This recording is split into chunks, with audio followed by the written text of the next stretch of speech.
What it means is that we as individuals can improve, but we improve at a much slower rate. We improve at a rate like this. Because at any moment in time, if we're going to make a decision about moving forward, the first thing we do is look backwards. Based on that backward-looking perspective, we decide today that we can do better than that moving forward. But fundamentally, we're trapped on this lower curve. And organizations make extraordinary decisions that seem eminently sensible at the time, but with retrospect and hindsight are crazy based on this backward-looking perspective. Best example for me is Kodak. When I was brought up in Hemel Hempstead, and we had Kodak Towers. Anyone who knows Hemel? Right in the center of town. It was a big multi-story facility that was one of the headquarters for Kodak. Kodak in the mid-1970s, they commanded the stage when it came to the photography sector.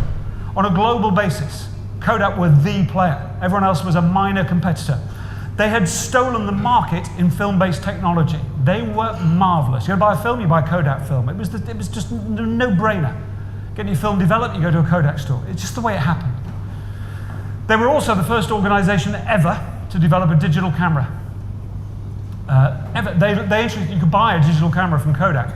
But somewhere along the line, someone must have tipped up in a boardroom, and said, look what I've invented, chief engineer, very proudly, and dumped on the table this tiny camera. And the whole board must have kicked it around and gone, oh, this is marvelous, it's tiny, how fantastic is this?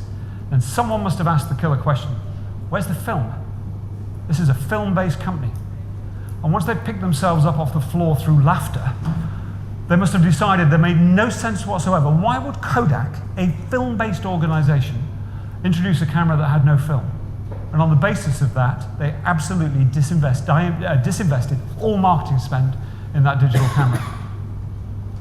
The competition loved it, because the digital camera had no film.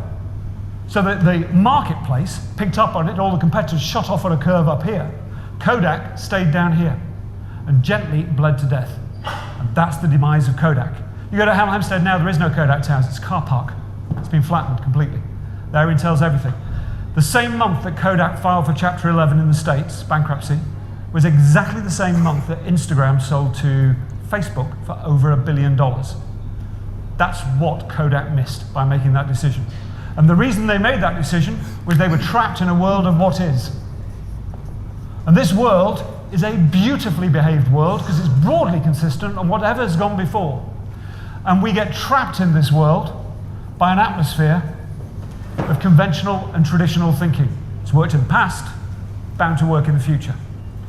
And it traps us down there. And we get locked in this world of what is. Every decision you make is made through the prism of the world of what is, your particular world of what is.